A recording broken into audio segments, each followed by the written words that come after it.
અપેક્ષા આનંદને ઓછો કરે છે. સમજાવું છું હમણાં. પહેલું સૂત્ર સમજાવું છું. જેનાથી દૂર ભાગો તે વધારે સામે આવે. બહુ ઇમ્પોર્ટન્ટ છે. આ સામાન્ય શબ્દલીટી નથી. વર્તમાનમાં રહો. પ્રથમ 27. બીજાની ભૂલોમાં ધ્યેયને ન જુઓ. વિરોધાભાસ મૂલ્યો એકબીજાના પૂરક છે. વ્યક્તિને પરિસ્થિતિ જેવા છે તેવા સ્વીકારો. વર્તમાન અટળ છે. પોતાના 100% મૂકો. સંપૂર્ણપણે સમગ્રપણે ખોઈ જાઓ. બીજાના મંતવ્યોના શિકાર ન બનો. બીજાના ઉત્સાહ પર ઠંડુ પાણી ન રેડો.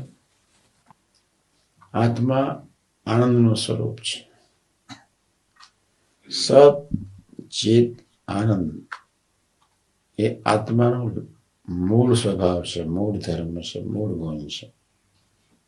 સત એટલે સનાતન સત્ય છે. મરતોય નથી, દુઃખી થતો નથી, તૂટતોય નથી, ભાગી જતોય નથી. આત્મા જ્યોતિ સ્વરૂપ છે. દેહ મરે છે, આત્મા નથી મળતો. પરમ સત્ય સ્વરૂપ ચિત એટલે કાળાતીત. કાળથી પર છે, અથવા બીજો અર્થ થાય સનાતન. આત્મા જયારે સંપૂર્ણ પ્રેમ સ્વરૂપ છે, એને કોઈ અપેક્ષા નથી. આપણા સાધકોનું જીવન નર્યા અપેક્ષાઓથી પર છે, અપેક્ષાઓથી ભરપૂર છે. હવે હું સમજાવું છું ધીમે ધીમે ધીમે. આજે આપણે દ્રઢ સંકલ્પ કરવો છે કે મારે શા માટે કોઈની પાસે અપેક્ષા રાખવી જોઈએ. તમે તપાસો. ધરતીના કોઈ પણ સાધકને કોઈની પાસે અપેક્ષા રાખવાનો અધિકાર જ નથી. એક સાધકે મને ચિઠ્ઠીમાં લખ્યું કે વડીલો વ્યવસ્થિત આ પ્રકરણમાં વ્યવસ્થિત વર્તતા નથી. મેં એ સાધકને તરત ચિઠ્ઠીમાં લખી નાખ્યું, વડીલો વર્તે કે ન વર્તે એ અપેક્ષા તારે રાખવાની જરૂર નથી. તારી એટલી જ ફરજ છે કે આ રીતે વર્તે તો સારું છે, તો વાતાવરણ સરસ સુંદર થાય. પણ વડીલોએ આમ વર્તવું જોઈએ એવો સંકલ્પ ઉઠાવવાની જરૂર નથી. અપેક્ષાની ભાવ એ લોકો પાસે રાખવાની જરૂર નથી. તારે એટલું જ જણાવવાની જરૂર છે કે આવું જો આશ્રમમાં વાતાવરણ હોય તો સરસ વાતાવરણ આત્મીયતાનું જામે. જ્યારે આપણે પોતાની જ દાઢી ઓલવવા આવ્યા છીએ ત્યારે બીજાની પાસે આપણે અપેક્ષાઓ કેવી રીતે રાખી શકીએ? અપેક્ષા બે વસ્તુનું પોષણ કરે, દેહભાવ, દેહાભિમાન. અપેક્ષાનો બીજો અર્થ જ દેહભાવ ને દેહાભિમાન. જમવા બેઠા છે,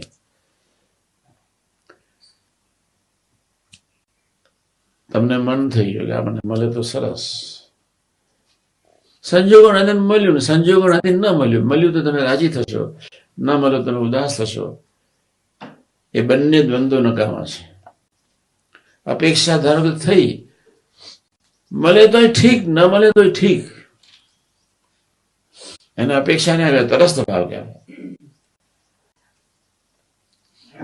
અમે જમવા બેઠા હતા અને જે સમજ્ઞાન એક જણને વસ્તુ ફરી મળી નહીં, ઉભો થઈ ગયો, બોચિયામાંથી લઈ આવ્યો.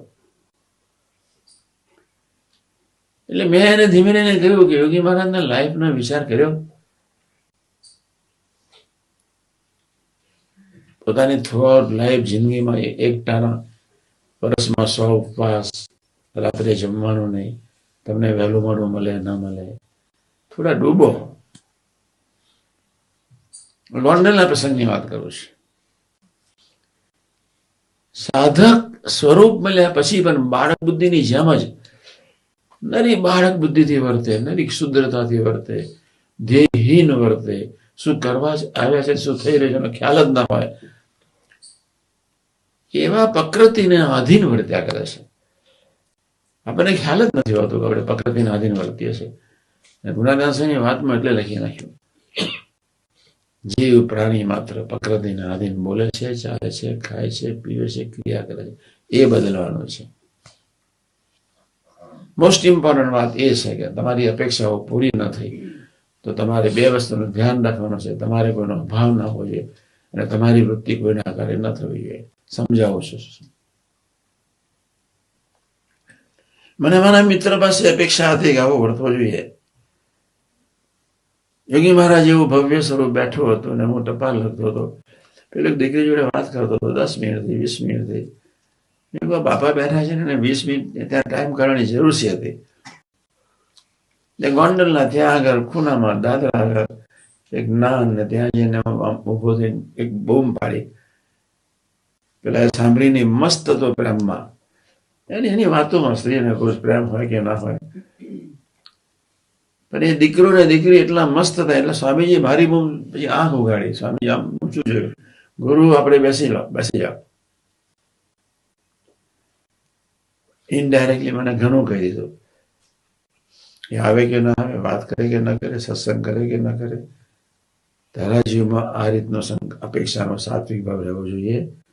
મારી સાત્વિક વૃત્તિ હતી અને સાત્વિક ભાવે કરીને મને એમ રહેતું હતું કે મારા મિત્રો મારી રીતે આ રીતે સત્સંગ કરે, અહીં આવ્યા છે તો આ રીતે વર્તે.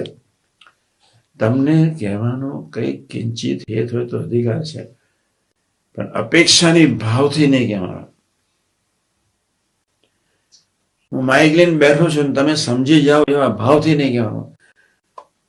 મારી ફરજ છે કે મારે મધ્ય 28 ને 41 પ્રમાણે તમારી સેવા કરવી જોઈએ. બસ મેટર એન્ડ્સ. પણ હું સમજાવી દઉં, તમે હસો, તમે સમજો, એ પ્રકારનો ભાવ માઇક મેન વક્તાએ ક્યારે રાખવાનો ન હોય. તમે રસોડાની સેવામાં છો ને કદાચ સંજોગો રાધીને તમારો સાથી મિત્ર ના આવ્યો, તમારે એની પાસે અપેક્ષા રાખવાની જરૂર નથી. આ કોઠાની સેવામાં છે અને સાથી મિત્ર ના આવ્યો, તમારે અપેક્ષા રાખવાની જરૂર નથી. તમારે ભજન કરતા કરતા સેવા કરવાની જરૂર છે અને ભજન કરતા કરતા સેવા તમે કરશો તો પ્રભુ તમારું તંત્ર ગોઠવી દેશે. કાં તમને બળ આપી દેશે અને કાં સાથી મિત્રોને મોકલશે. કાં તમને બળ મળશે, કાંઈની જરૂર જ નહીં પડે. યોગી મહારાજ બળ આપે તો એક વ્યક્તિ 40 સેવકોનું કામ કરી શકે છે. પણ આપણી અપેક્ષાઓ એટલી બધી છે, આપણે નિરવતામાં રહેવું છે, સંકલ્પ વિકલ્પથી પર જવું છે. ધરતીના દરેક માનવીના શરીરને જો મોટા મોટો રોગ વળગ્યો તો શરદી નહીં, કેન્સર નહીં, એડ્સ નહીં, કબજિયાત નહીં, જેટલા રોગ છે, ગેસ નહીં, એક રોગ છે સંકલ્પ વિકલ્પ. ગુણાદાસની વાતમાં લખી નાખ્યું. અમે તો સંકલ્પ વિકલ્પનો રોગ ટાળવા આવ્યા છીએ. એટલે આપણે પહેલી શરૂઆત કરીએ છીએ સાદા શબ્દથી. અપેક્ષા આનંદને ઓછો કરે છે. બહુ અગત્ય આ સૂત્રો જેને આપ્યા છે અને ગોલ્ડ મેડલ આપવો પડે. રવિશંકર મહારાજ. મિત્રની સાથે મૈત્રી રાખવાની છે, અપેક્ષા નથી રાખવાની. બરોબર સમજો. દરેક મિત્રની સાથે મૈત્રી રાખવાની છે. સંબંધ દ્વારા છે એટલે મારા છે એમ માનવાનું છે. સંબંધ દ્વારા છે એટલે પ્રભુનું સ્વરૂપ છે. એની સેવાથી પ્રભુની સેવાનું ફળ મળવાનું છે. પણ એની પાસે અપેક્ષા નથી રાખવાની. અપેક્ષા એટલે સંકલ્પ થઈ ગયો, આગ્રહ થઈ ગયો, તો પછી એની અપેક્ષા પૂરી ન થઈ. અભાવ હશે, ભાવફેર થશે, બરોબરિયા પણ રહેશે, અંતરાય ઉભો થશે, મીઠાશ જતી રહેશે, આનંદ ઓછો થઈ જશે. પછી એ ભજનમાં આવશે. જ્યાં અપેક્ષા છે ત્યાં લાગણી છે. અપેક્ષાના ઘણા અર્થ છે. બે મિત્રોની વચ્ચે અપેક્ષા એ લાગણી વેળા ઉભો કરે. આ શબ્દ ખૂબ ધ્યાન રાખજો. અપેક્ષા જયારે લાગણીમાં પરિણમે ત્યારે ભજનમાં એ વ્યક્તિ યાદ આવે. કોઈ વ્યક્તિ ભજન કરવા બેસે, જો મિત્ર એના ભજનમાં આવે તો એની પાસે કોઈ અપેક્ષાઓ છે તમને, એની પાસે કોઈ લાગણી છે, કોઈ હેત માયા દયા પ્રીતિનો તાંતનો છે. ભજન કરવા બેઠા એટલે જે સમજે આપણી દુનિયામાં મસ્ત નથી રહેવાતું. તો અનંત પ્રકારની અપેક્ષાઓ માનવ જાતિ પાસે સરાઉન્ડિંગ જેટલા છે એ વ્યક્તિને જોઈને આનંદ થઈ જાય. આપણા માટે પાપરૂપ છે. કોઈ પણ જાતની આનંદ દર્શનનું કરવાનું છે. આનંદ સેવામાં, આનંદ દર્શનમાં મેળવવાનો છે. આનંદ સેવા